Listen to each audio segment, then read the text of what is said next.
Welcome back, everyone. This is Josh. And this is Matt. And this is the Call to the Brewman's Bottle. The Call to the Brewman's Bottle. So we've had a really wonderful week this week, and we definitely hope you guys have had the same type of experience with your week. Everything's just been coming down the pike with some video games. We got a bunch of really good stuff there to talk about. Last week, we had to skip off on a lot of stuff. We had so much to talk about. So we're just going to pick right up with most of what we left off with. To start everything off, I know I've really been looking forward to something for a long time in my life that you told me was going to happen in just a few hours, really. There's a new Fallout, and they're going to release their first video in a few hours. And I know Fallout is a real throwback game with me. What about you, Matt? Oh yeah, dude. I'm waiting patiently for these 15 hours that are coming, and if you go to the load screen, it actually shows the classic TV screen from the actual game, and it says "Stand by." It's really artsy. It's nice. Now, have they actually given any information on what might be in this video? Or? No, that's everything on the entire page. It just says "Stand by." Bethesda is going to release this info in this many hours. That's it. That's Fallout 4. That's awesome. I'm chomping at the bit for anything I can get. I know you and I were brainstorming a little bit earlier talking about, man, wouldn't it be cool if they did like a all across the nation type Fallout game, or like you have 50 different zones for the 50 states and you could pick one to start in. And I know they're probably not going to go into exactly what I want, but I mean, my brain just gets going when they say new Fallout. There's so much ground that they could cover on top of what they've already done when it comes to a after nuclear holocaust game where people are surviving in vaults and you have to go through the radiation plagued country and see what's going on. But anyways, I'm really excited as well because of Bethesda's moving on from their old way of skill progression in a lot of their games that are coming out. I know I really used to love the perks in Fallout, but I think that Bethesda as a company is putting out games with completely different elements of progression within them when it comes to Skyrim versus Oblivion and things like that. And moving on into the MMO world with their Knights of the Old Republic stuff. So I'm really excited to see their take on what they're going to do with the Fallout leveling and stuff. You know what I'm saying? Yeah. Other than that, man, I don't know. Was there anything in the other Fallout games that maybe could have hinted to you at what the next game might have been about or anything? No, I mean, they can go anywhere. You got to remember that so many updates came out. You know, you could go to Boston and go to the pit. I think you could go right outside of D.C. again in the northern states. And then you've got New Vegas, which is, in Nevada. Mm-hmm. So they've got the West and probably about half the East covered, maybe a little bit of Midwest. They could go anywhere. They could go south, maybe a Florida style Fallout. I mean, I'm just brainstorming over here. Maybe a Northwest Mountains Fallout. That would be interesting as well. Oh yeah. Well, we just wanted to shed a little light on that one. So keep your eyes out, guys. That honestly, anything with the name Fallout on it just gets my video game senses tingling. It makes me think, man, that's going to be a bunch of hours into a really, really good game. So keep your eyes on that one. We're definitely going to keep our eyes on that one. Other than that, I've been hearing a lot about some of my favorite MMOs that were new MMOs to come out going free to play. And I don't know about you, Matt, but that really gets me excited about the whole of the MMO landscape going on right now. I've been really loving a lot of the free-to-plays or free-to-download games that have come out just because of the fact that I feel like MMO gaming was something that was out of reach for so many people for so long. And now it's really becoming something that everybody knows about. Everybody's hopped on. After World of Warcraft, there's been so many things that have come out to try to be the everyman game. But two of them that I particularly wanted to talk about today was Elder Scrolls Online and WildStar. WildStar is going to be going free to play, I believe, later this month. And one thing about that I think is significant about WildStar going free to play is the fact that this was like the game that was the Raiders game, the super difficult game. And I figured that this game was going to be able to keep people for a long time. But it seems like they're going to go to the free to play model, which in reference to Elder Scrolls can be a good thing. Because when Elder Scrolls Online first came out and you had to pay for it, I really don't feel like it was not worth the money at all. No. And so WildStar, on the other hand, I feel like definitely was worth the money. But a lot of people fell off, I think, because of the fact that once you get into WildStar, you realize that it's just dungeon grind and dungeon grind. There was a little bit of PvP in it. Actually, there was a lot of PvP. But it was an arena-style PvP that I could see. But Elder Scrolls Online, in particular, was one of those games that it put out a whole lot of content, and it had so much for you to go out and do. But I feel like that the group play aspect of that game was very, I don't know, lackluster. It felt watered down. I know that when we played together, we would try to go and do a dungeon together, and say I had already done the dungeon that we were trying to do. It didn't really feel like there was much for me to go back and help you get the dungeon completed. So I ran into the aspect of there wasn't many people doing what I needed to do for my quest or whatever. But when it comes into bringing it onto the free-to-play landscape, I feel like that's going to bring that influx of players into the beginning of the game to where you're always going to have somebody there trying to do the content with you.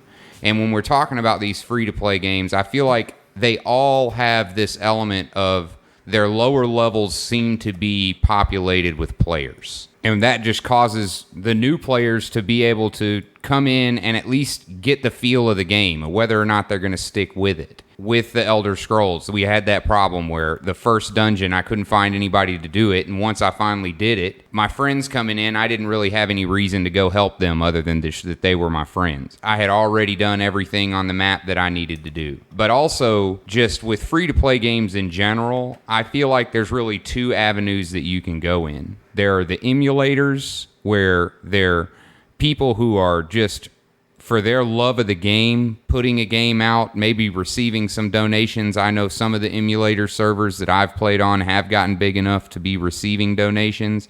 Or you can go to these games where you either buy them one time or you just download them. With an emulator server, most of them you have to buy.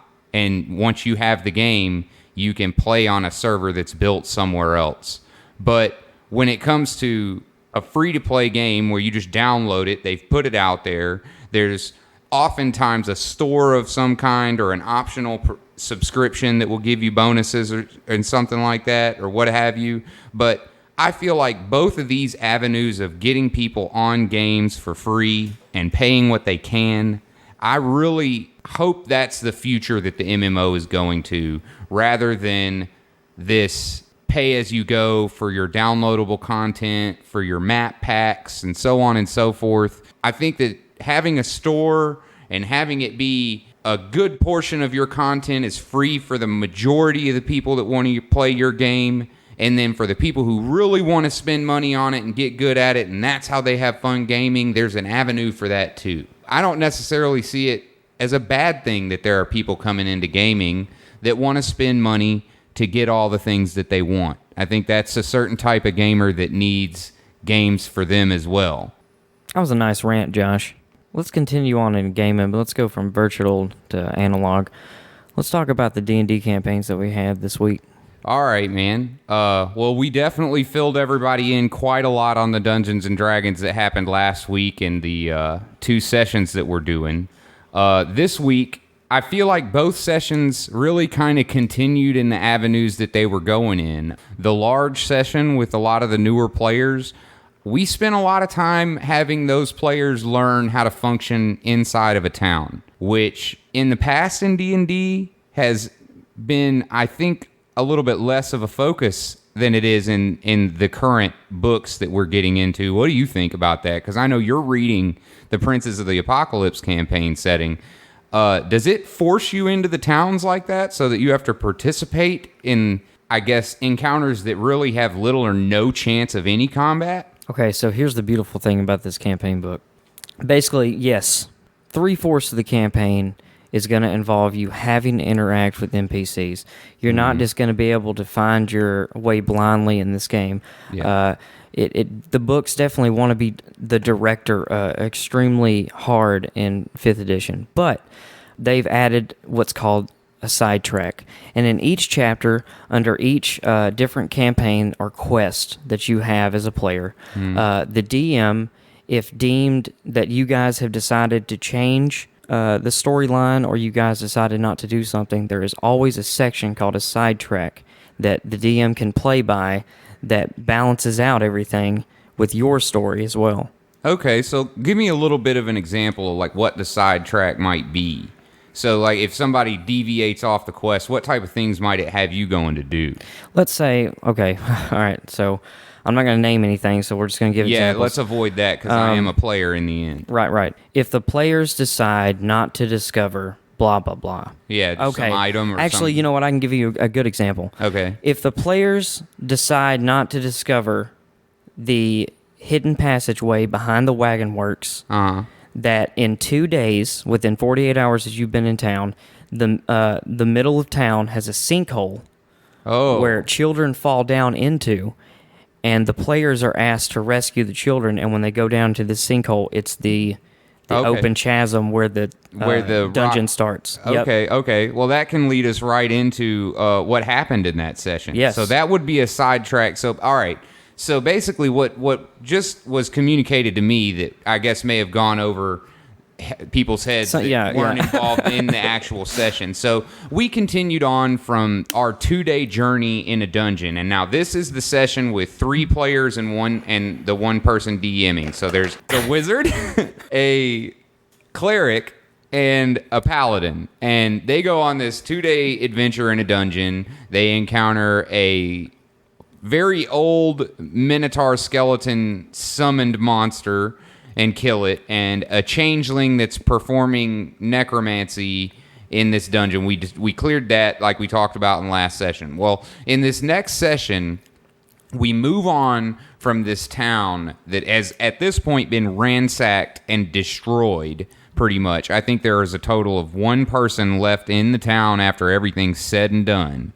And all the survivors either left, and this last person is burying the dead that she can find. So we end up helping her, and moving on to this next town called Red Larch. In Red Larch, the thing that we decided to do, because when we showed up in Red Larch, and this is something that in past D&D sessions, a lot of my DMs have skipped, but we show up in town, we've got stuff to sell, we've got things to do, maybe items that we want. And in the past, where maybe my DM would just say, hey, we'll talk about that outside of the session, and then I'll barter with your character that way, but I don't want to make everybody in the session watch you and me deciding how much your dagger is worth. And that's made a lot of sense in past sessions, because it can drag along, especially if you have like 7 people or so on and so forth. But anyway, so we ended up going on a part of the quest that we found while we're in selling and buying what we need and talking to all these merchants that we have to talk to. We end up finding out that behind the wagon works, there are some hooded figures going in and out of what looks like nowhere, like a dead end. And so we go to investigate one night and find out that there is a cult of sorts that's not necessarily good or bad down there. And they're performing these rites and rituals to their god, but it's threatening who we found out later is the constable of the town. And he doesn't like what's going on. Well, what Matt just explained is, had we not gone and investigated what was going on behind the wagon works, then we would have never known that this cult was ever doing anything in this town. But the book itself is going to bring it in and say, well, because you didn't go find that cult that you were supposed to investigate because the constable wanted you to go check it out, then a sinkhole is going to form in the middle of town and children are going to die. So that's actually really cool to know as a player after the fact, because of the fact that, you know, now I know, well, we've made sure that the town is still safe, and we've gone in there, and even though not I know my character in the session isn't necessarily Mr. Goody Two-Shoes like I always am. I'm still affecting the world around me in a positive way by going into a town and saying, hey, what's the problem? I'm going to fix it. Looking at both entrances into this dungeon, it's really cool to take a step back or look outside of the box. And at the skill base, one of them is athletics. So no matter what, you're going to be challenged with climbing down, this hole that's 50 or 60 feet up to save these children. And in the other one, you're sneaking around at night. You're doing sneak checks, and you're making sure you're not making noise. You're Right. trying to look normal. Making sure there's no guards. Perception checks. So no matter what, you're going to be challenged, and the book really hits home on that. Well, definitely. And it's cool that you said that because we're definitely a more intel/wisdom-based party with the setup that we have. And the route that we took is Was in much your more favor. Yeah, it's much more conducive of stats like that. And that's really neat how the book's got different avenues for the extreme differences between the classes to bring them into the same quest lines and to do the same types of things. I missed the other session with the 7-person party. Will you kind of go over exactly what made it fun for you? Well, what made it fun for me is kind of the same thing that's making it fun throughout, and it's watching people grasp D&D and fall in love with it and really enjoy it. So we've got a group of 7 players, 5 of which are completely new, as far as I'm concerned, to the entirety of D&D. All of the people that claim to have played before claim to have played at previous sessions, which we've talked at length about how this session is so much different and in so many ways so much better than the other sessions or the other editions that we've played. Well, other than the DM, me and you are the only veteran players. There's 5 new guys in this session. Right. And so really one of the most enjoyable things about that session is just watching new players understand D&D in their own way. I've played D&D with a lot of the same people over the years, so I tend to have a one-track mind of the way I understand the different elements of the game. Prime example is the way I play my cleric. I feel like I know the best way to play my cleric, and I play him that way, and if somebody isn't playing the cleric that way, it really warps my brain a little bit. And in this session in particular, I'm watching the antithesis of what my clerics normally are, and how that's functioning within a party. So that's really, really fun to watch in general. Now, the actual goings-on of the session, we kind of ground to a halt once we got into town, I'll go ahead and say. Being in a role-play-only environment was completely foreign to this entire party. And so we did the role-play-only environment of going into Phandalin for the last time in this starter campaign and selling all of our things. And this was a party that they never went to try to offload their baggage. I think 2 of the characters, had we actually calculated up the weight that they were carrying, wouldn't have been able to move anywhere. Things like that. And so we finally go in, the DM takes everybody through what it means that you have the item itself, and you may know as a person how much it's worth, but your character still has to participate in the commerce of the imaginary town.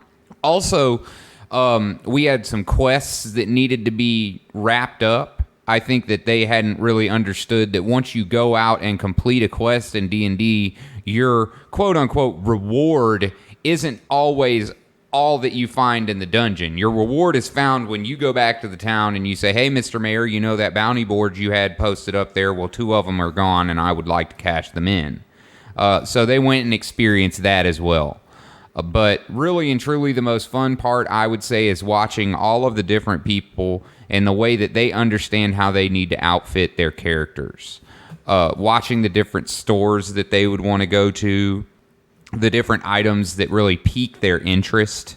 And really and truly, I think one of the funniest things is the things that didn't pique their interest, such as like, there's a climber's kit that's extremely useful for people if they're going to be going down in dungeons. I mean, extremely. A pulley box, which is a new item I hadn't really thought of, but you can lift up to 3 times your weight by hooking this pulley up and running a rope through it and doing things like that, which in the past, you find yourself a chest full of gold coins. You're not you can't just put all that in your pocket and leave.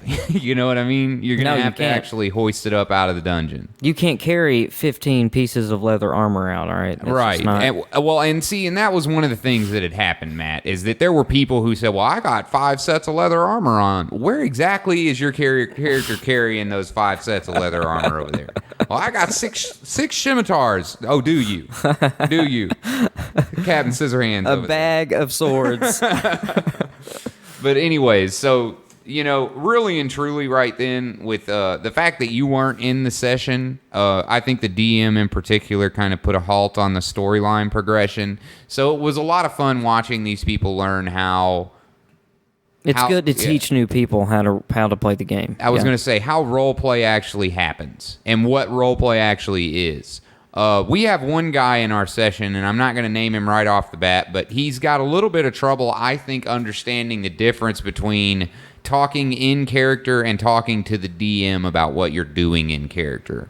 And so a lot of times things will get muddled. We've had a few times where he's tried to fist bump a few people in Phandalin, and that's like, well, dude, you don't just walk around the D&D universe throwing fist bumps around, And then other things, like he's supposed to be a noble, yet he'll walk into town cussing up a storm, not caring who he's talking to and things like that. And it's like, man, that's not really what you're supposed to be like. You can really make your character anything you want to, and we're not going to stop you. But when it comes to utilizing the fact that you're a noble, B, that you're a good guy that's caused a lot of good things to happen in this town, you're not going to be quite so abrasive with everybody. You're not going to be rocking the way that they understand things. And so you would understand that they see nobles as people who don't necessarily do these weird, outlandish things, if that makes any sense at all. Yeah, it does. And I can, playing the devil's advocate, I can see where he might be coming from, because he could be the asshole with the heart syndrome. He could play the grizzly knight. His entire lineage has been forgotten. Yeah. So he could be carrying a lot of grudges, but he has to understand that the price will be paid for aggressive behavior. Yeah. And I also think that it's going to be a little bit of ebb and flow between him and the DM of where he finds his happy medium for that character. Most definitely. Exactly what you're talking about. He'll know who to rough up and who he won't. Yeah. He is playing a young individual, so him coming into his middle ageness as this character, it could turn into something really cool. Well, see, now that's something I didn't even really think about. I didn't even take that into account in the entirety of what I just said. And when you put it that way, I can definitely see a young noble coming in and figuring out what it means to be noble, especially coming from a family that's not really around anymore. They've been torn asunder, so he didn't have anybody to show him what it meant. So I definitely see that, and it's going to be an ebb and flow of him and the DM and how it's going to work. But in the end, we didn't really get much accomplished in the last session with the larger session and the starter set. We can just call that one the starter set session. But in the starter set session, I feel like a lot of ground was covered on an individual basis. We did have one combat experience where when we were traveling back into town, the dice weren't necessarily in our favor, and we got a random encounter where some orcs were trying to jump us. And 2 things happened that I think are very important to note about the session. And one is that the rogue finally understood what it meant to stealth for advantage. And that's really, really important as a rogue. You know what I'm saying, man? I mean, you got to have that. But so that the rogue covered that and hit that point where she realized that I'm going to get exponentially more damage than anybody if I make sure that every time I attack, I have advantage. Because then I'm going to activate my sneak attack. So she went through the combat and snuck attack every time she could. And the combat didn't even last long enough for my monk to get in and hit somebody, which is impressive. Because monks cover so much ground with their speed increase and things like that. She really is playing the powerhouse class right now. I mean, she really is our main damage dealer. But as my monk levels up, that's not necessarily going to be in the whole case. But right now, she's she's stopping me from being able to even get into the combat when it came into it. I mean, everything was taken care of. I think my monk took 4 damage and didn't even have a chance to swing at anybody. I also think she has like a +7 or +8 to her initiative. Really? Yeah, So she's it's got that high extremely dex high. mod, so even when she's shooting and stabbing, regardless of what it is, she's going to be hitting high and hitting easily. But that's about that when it comes to the D&D. It was really good on the veteran session. I think we covered a whole lot of ground. We're about to be level 4 in the next, I think, 2 sessions, which is going to be really, really great. One thing that I wanted to talk about from the Do it. Princes of the Apocalypse campaign is that my character in particular, as the wizard, is of a religion that is going to be able to be involved in the campaign unlike any other religion that I've ever had. And I wanted to talk a little bit about my character and the way that religion is going to function, because this particular religion and my rank within it, my character doesn't know much about it other than the fact that he worships this god, if that makes any sense. It does, yeah. You know, the people who are the clergymen or just basically doing work around the temple for this particular religion, which my character was, being the mortician of the particular wizard cloister. But in doing so, he never really found out that much. And I never really researched a whole lot about this religion. I just picked it for a very basic reason.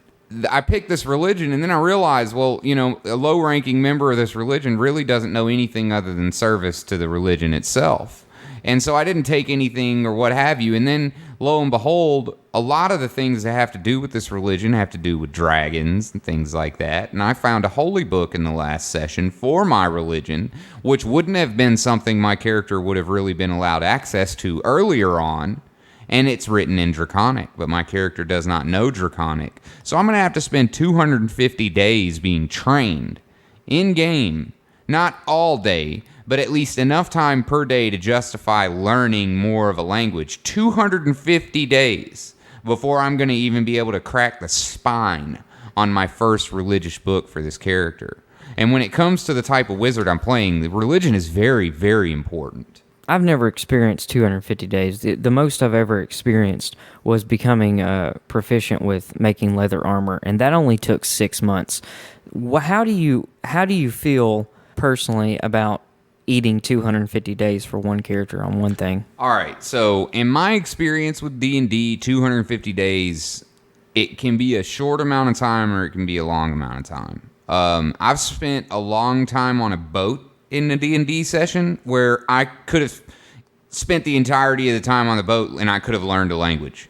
The thing about it really is I don't know how that really feels, because this new session or this new edition is so different. In the past, like you said, I mean, it took you 6 months to learn how to make leather armor or what have you. I don't know the numbers of the other sessions. I never, in my experience in D&D, really had any desire to go out and learn a trade skill. You know, I always played the overzealous cleric that really had all he needed as long as he had his god behind him. And so it wasn't about going out and learning how to be a blacksmith. It wasn't about going out and learning languages. Well, now I'm playing a wizard, and it's about going out and learning every fucking thing. Like, everything. You know, taking from that, and I mentioned this, you know, like as a DM's perspective, but as your perspective, how you are going to sit down with another character and you're going to bond no matter what. Well, see, no matter good day or bad day, you guys are going to come together and he's going to teach you something. And there might be more talk than just that, discussion between characters. That's one thing that we've all been talking about during the session when I was talking to the particular thing, because I'm not learning Draconic from an NPC. I'm learning it from a player in the party. And it plays on exactly what you just said, in that I'm going to be spending a total of 250 days learning from this member of the party. And we are going to influence each other through that. Being a paladin, he's going to influence me in the way that he's going to teach me, in the way that my character may perceive his character. The cleric's also going to be learning, so the cleric and I may even end up building a type of a friendly rivalry as both being students to one of the members of the party in a certain way. And then also, it's going to come into the fact that, and I think this is one of the most interesting parts about it, the paladin eventually is going to have to learn that he's teaching me how to read Draconic so that I can understand a religious book that is very much not the religion that he follows. In fact, it's the antithesis of the religion that he follows. And I really can't go too deeply into that, but it's just that I think is going to be really, really cool. To see a challenge of faith within a character. Oh, yeah, because he eventually will have to learn, teaching me Draconic, that this guy might be doing some shady shit. But I don't want to go too far into that because that's a real linchpin part of my character. Once I finally learn Draconic and what I may learn out of that book is huge. It's huge for the development of my character, and it's huge for the development of any other character that may be okay or not okay with what's in that book. So, we missed a video game. We're going to have to jump back. Let's take a time machine I'm cool with that. Back to the video world. CSGO update. Oh, yeah. First off, I want to talk a little bit about when it comes to CSGO, that's Counter-Strike Go, Counter-Strike Global Offensive.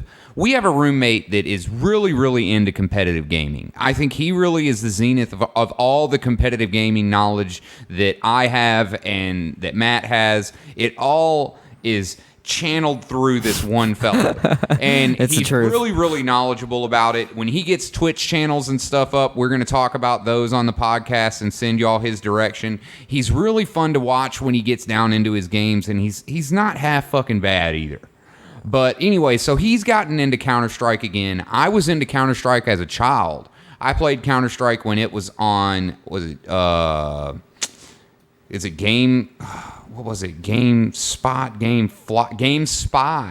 on GameSpy.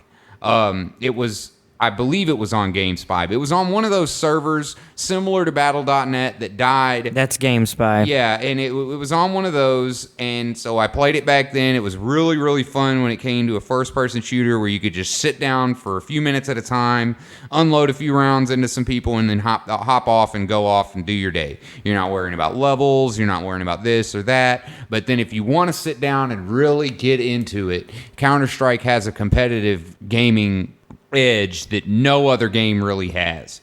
And the first thing that I want to talk about is that it's come to our attention that Counter-Strike has actually passed Dota 2 with unique downloads on Steam. Unique players, yeah. And so that is significant in its own right, because you're not necessarily seeing Counter-Strike on esports, but when it comes to the draw that this game has for the competitive player, it's really top of the hill. This is one of the kings of the hill right here. Yeah, and it's always been there. It always has been. Counter-Strike is the competitive first-person shooter, in my opinion. They're really doing it right. It's got strategy, it all the way down to the minute damage and that you might be doing with your weapons, to the way that you're laying out and where you're positioning yourself on the map. Bullet spray.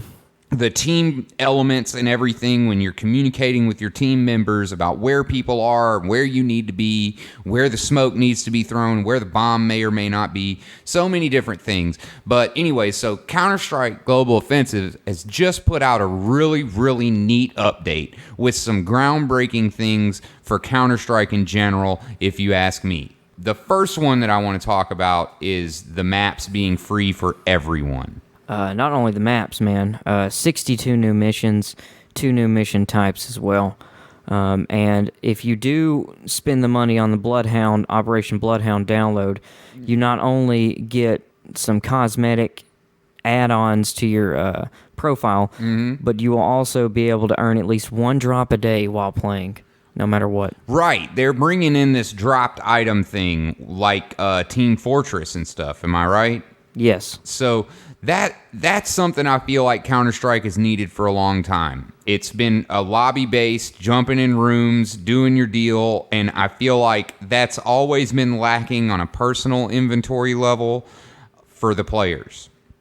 And so now that they're bringing in this item where it's going to drop kind of like TF2, 1 per day, you start off being able to get 6, and then 1 per day going on from that, and so on and so forth. I think it's something Counter-Strike's really needing. And going back to maps, yeah, I agree completely. That is the coolest thing of the game is that are free. They're free maps, and there's 6 of them. Right. I just want to point out something here that we've talked about really at length, and I think that we'll continue to touch on through our analyzation of the way video gaming is going. But this is a person. This is not a person. This is a group of people. They're putting out a video game, and they're saying we're going to give you the maps, the things that are really linchpin for you to be able to continue playing the game. We're going to give those to you. We're not going to make you pay us again to keep playing our game. But if you like what we're doing, if you think what we've got and the content that we're giving you and putting out is good, then you throw us a little money and you'll get in on some of the other things that we do think that you might want to pay us again to play for, such as the leveling system, which we haven't talked about yet when it comes to CSGO, but they're bringing levels into CSGO so that as you level, you just get an item much similar or very similar to what Dota 2 has, where your account level really is an arbitrary number, just how many times have you gained X amount of experience.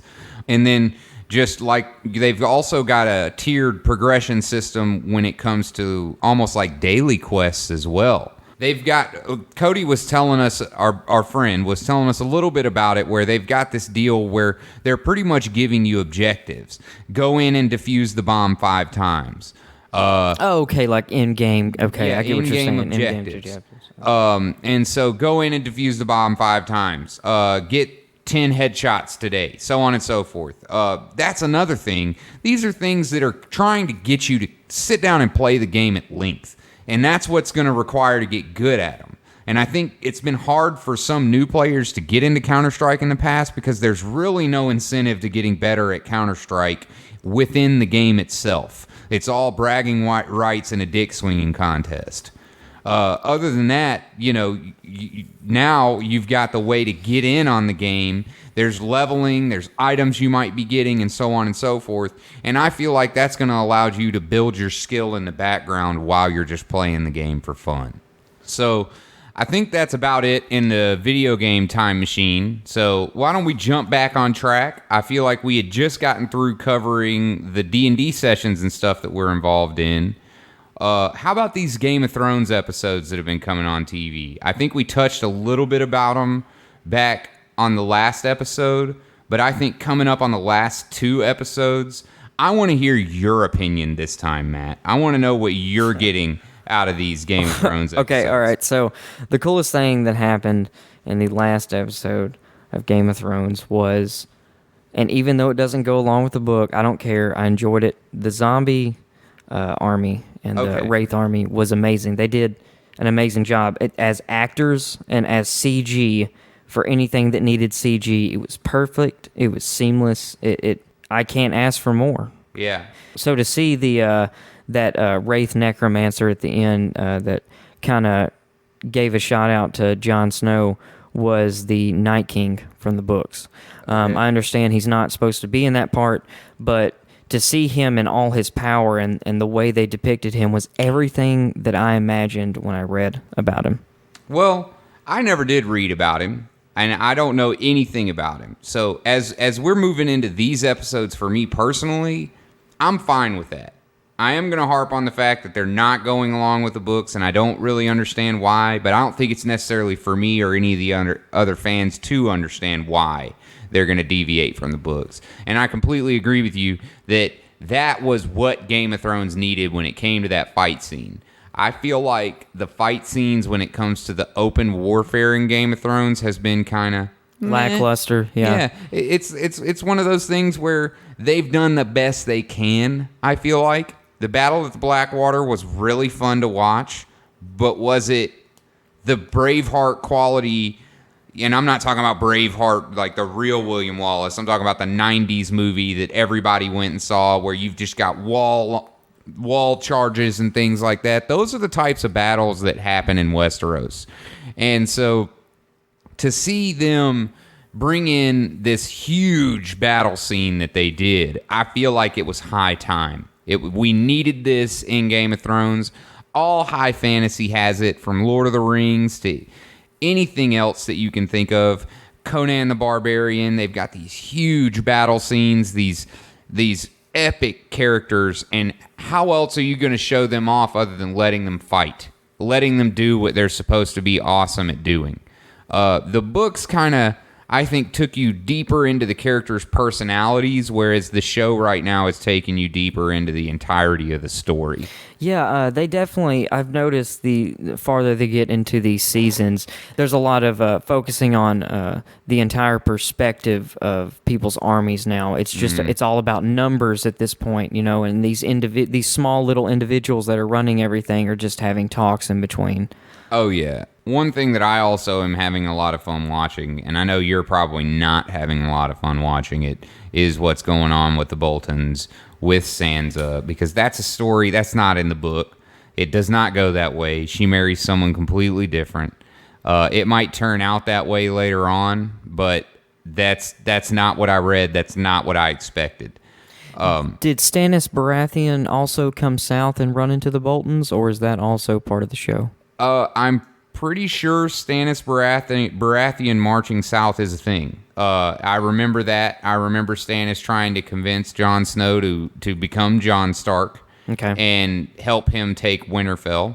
It's just not going down exactly the way it went down in the books. When we talk about the books, one thing that happened in the books that is a huge linchpin of the entire plot line right now, and it was Stannis that did it. Stannis let all the wildlings come through and settle in what's called the Gift. The Gift is a huge plot of land that was given to the Night's Watch between where the Night's Watch is and I believe Molltown. And it's not really settled or farmed or anything. And if it is, it's for the Night's Watch. And Jon Snow doesn't even go to Hardhome, right? He sends someone else. Well, I don't remember Hardhome at all. Not even one time. Now, I've admitted that I haven't read the entirety through the last release book, but I don't remember that at all. Jon Snow definitely did not follow Tormund anywhere like that. No, I think what I read or what I was understanding with people that were ranting on Facebook was that Jon Snow had initially sent someone with Tormund. Okay. Well, that may have been, but from what I remember from the books, all the wildlings that are interacting with anybody are the ones that came down and settled the Gift.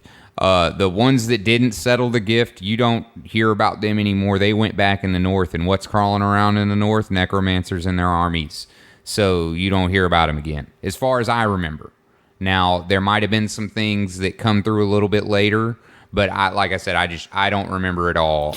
Yeah, the forest that surrounds Hardhome is called the Wailing Trees, and they in the books they mention wraiths in the forest, but what you saw on the show was an immense, a mountain out of a molehill. Yeah. And which, I mean, shows do that when they're based on books and stuff anyways. I think in the end that they still deserve praise. At the end of this third to last episode in the season, they definitely got me on the train wanting to keep going. But I'm going to go ahead and say that I really, really want to see what they're going to do with Arya in this last part, because they're bringing in things that Arya did before she went into the House of Black and White.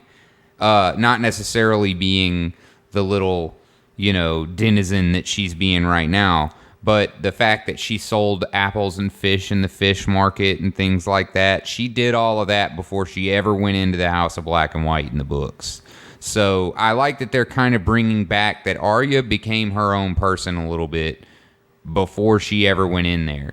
And do you think they're doing that a lot from viewers liking her teacher the actor? I think that could be assumed easily, that they decided to do it the way that they're doing it because in the books, Jaqen H'ghar just doesn't come back.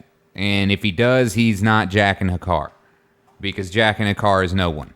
You got to have that. It's a visual thing, and the guy made himself famous in how many scenes? Just being the assassin he was. In the books, I mean, you really didn't care that you didn't really hear about him anymore, as far as I remember. I didn't. I didn't care that I didn't hear about Jaqen H'ghar again. because I found out Arya was going to go do her own thing, and Arya's the one that was cool in that story to me. And that's what you cared about. Yeah, that's who I cared about. I wasn't really concerned with Jaqen. In fact, I kind of questioned him in the beginning because of the fact, what are you killing people for a little girl for? You should know better. You're a grown-ass man. That little girl does not know who needs to live or die. But apparently she did, and Arya's amazing, so that's that. I think that's good on Game of Thrones, man. I think it's quite obvious where your head's at, far, far north above the wall. Yeah, of course. But you know, that's just really neat. The last thing I'll say about it, I think they're doing Tyrion and Daenerys beautifully. That's definitely not the way it went down in the book. Yeah, they don't even meet, actually. Yeah, but I think that's so cool.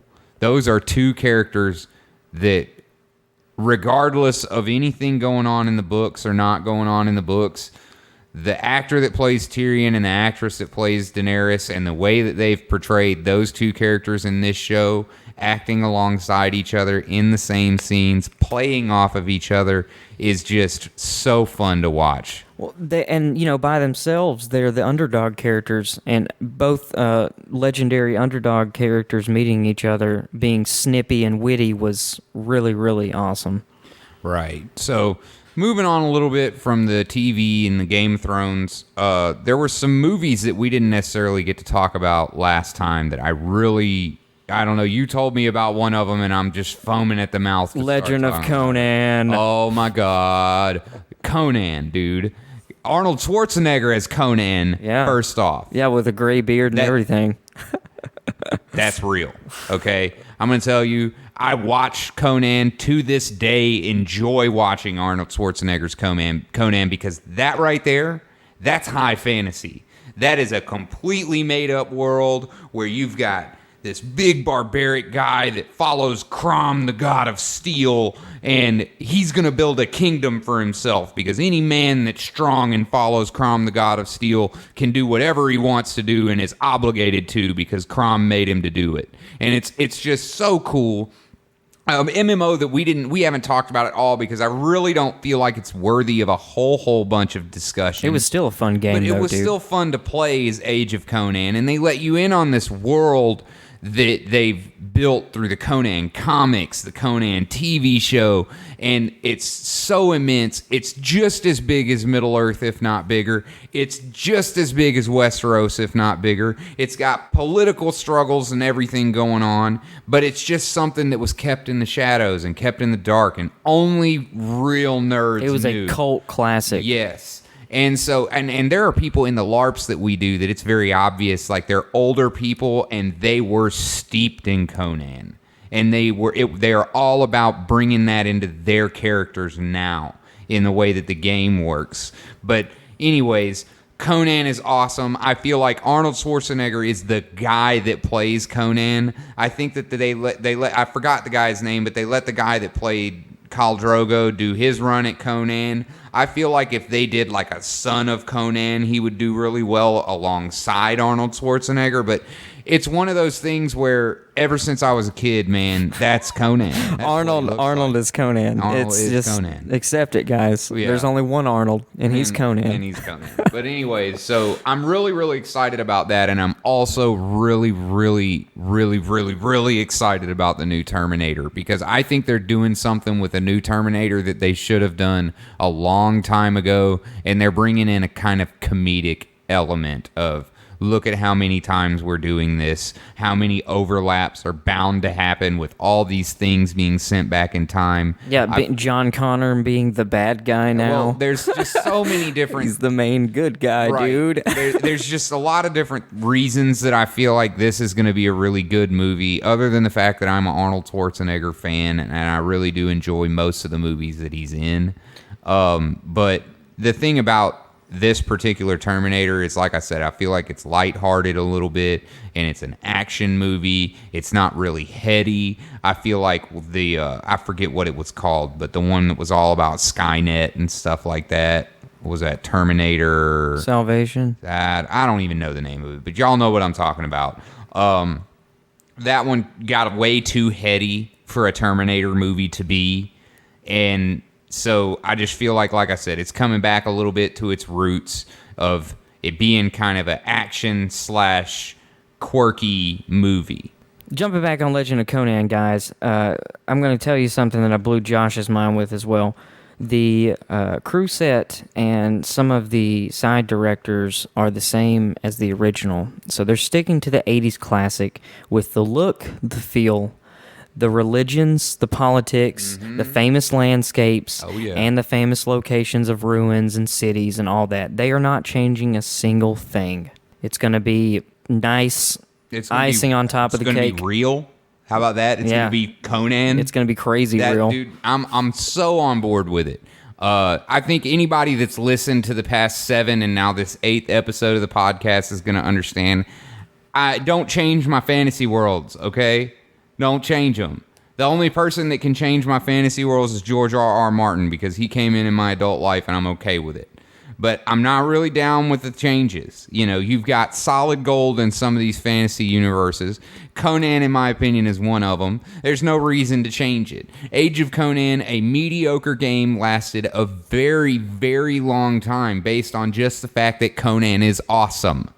And I think that that's definitely the only way you're going to do it right. Mad Max.